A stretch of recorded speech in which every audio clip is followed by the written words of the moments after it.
British explorer Bear Grylls is best known to TV audiences for Discovery's Man vs. Wild, known as Born Survivor Bear Grylls in the UK. The magic of TV makes Grylls look like the ultimate survivor, but the truth isn't quite so clear-cut. From his genuine scrapes with death to embarrassing leaks about his so-called survival shows, this is the untold truth of Bear Grylls. School bullies. Anyone who's seen his shows might be surprised to learn that Grylls was bullied in school. The guy seems pretty tough now, but he wasn't always like that. In response to the bullying he received at school, young Grylls decided to take up karate along with a few of his friends. 3 years later, he got his black belt and went to train in Japan as the youngest member of the Karate Union of Great Britain. Grylls described the experience in his book Mud, Sweat, and Tears. Each night we slept on the floor in small wooden Japanese huts, and by day we learned how to fight real and hard. The training was more exacting and demanding than anything I had previously encountered. Military man.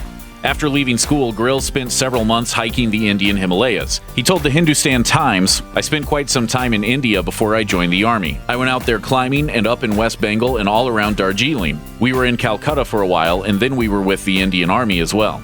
Grylls even flirted with the idea of joining the Indian Army himself at the time, but ultimately decided to enroll in the military at home in Great Britain. Grylls joined the United Kingdom Special Forces Reserve in 1994 and served with 21 Regiment Special Air Service, or SAS, for 3 years, receiving training in everything from desert and winter warfare to evasive driving, climbing, and explosives. Freefall. Grylls might have only been in SAS Reserve, but that doesn't mean he got to skip out on any of the dangerous stuff. Grylls' second deployment to Africa ended in a terrible accident that almost claimed his life. He told The Guardian, "In Africa, my parachute ripped at 17,000 feet. I blacked out and on landing broke my back. I spent the next 18 months in braces and plaster. I was lucky to survive, let alone walk again." A friend of Grylls who was with him at the time told The Guardian, "I look back and think of him in that body brace after that horrific parachute fall, and it's incredible that he survived it. Then to look at what he's achieved since then, I'd never have thought it possible." Top of the world. Breaking 3 vertebrae after a 17,000-foot fall would be enough to put most people off heights for good, but Grylls didn't let it stop him. Grylls lived his childhood dream to climb Everest when he scaled Earth's highest mountain in 1998, less than 2 years after his near-fatal Africa fall. Everest is obviously no walk in the park, and Grylls almost met his end for a second time when some loose ice left him hanging on for dear life. "We were in the first stage of the Everest ascent when the ground gave way, leaving me swinging on the end of this rope clutching at these black and glassy walls." Dinner party. In 2005, Grylls and fellow explorer Lieutenant Commander Alan Veal staged one of the weirdest stunts of Grylls' career.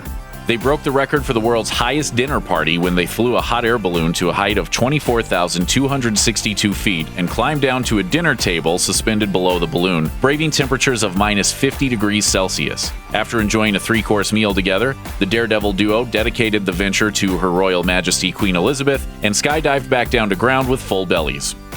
Controversies. Grylls was the subject of controversy in 2008 when U.S. survival consultant Mark Weinert started talking to the British media about his time working on Grylls' show Man vs. Wild, claiming that the star was a fraud.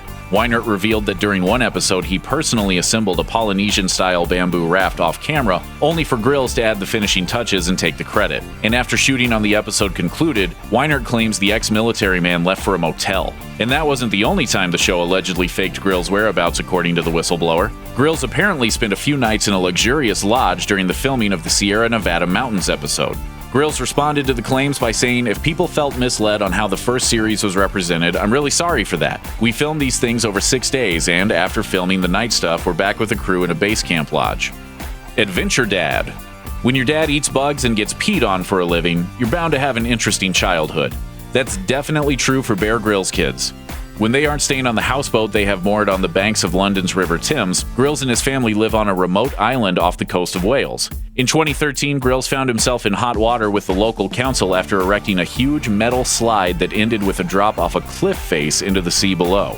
Grylls defended his decision by saying, "The slide is not for the paying public, and therefore the health and safety is not for other people. It's for me and the kids and friends to use when we're there. It has an element of danger to it. You do hit the water pretty hard, but do you know what? There are a lot more dangerous things around." He came under criticism again in 2015 when he purposely stranded his 11-year-old son on a rocky outcrop off the island to serve as a training aid for the Royal National Lifeboat Institution. Survivor games. Bear Grylls is hugely popular in the US and his native UK, but he also has a massive following in an unlikely place. China. Grylls' 2012 bestseller Mud, Sweat, and Tears was voted the most influential book in China the year it was released. And in 2016, Grylls invited several Chinese celebrities to join him in the wild, including former NBA star Yao Ming, Olympic swimmer Fu Wanhui, and Robin Li, one of China's richest tech moguls. The show aired under the name Survivor Games and featured a premise similar to Mission Survive, a UK series in which Grylls takes 8 celebrities on a 2-week hike through unforgiving terrain and eliminates them one by one. Despite the country's love for Grylls, however, the Chinese version didn't go over well. Viewers complained that the show was tasteless and disgusting after Grylls forced the contestants to drink their own urine. Disgusting? Oh yeah. But tasteless? We'll have to trust Grylls on that.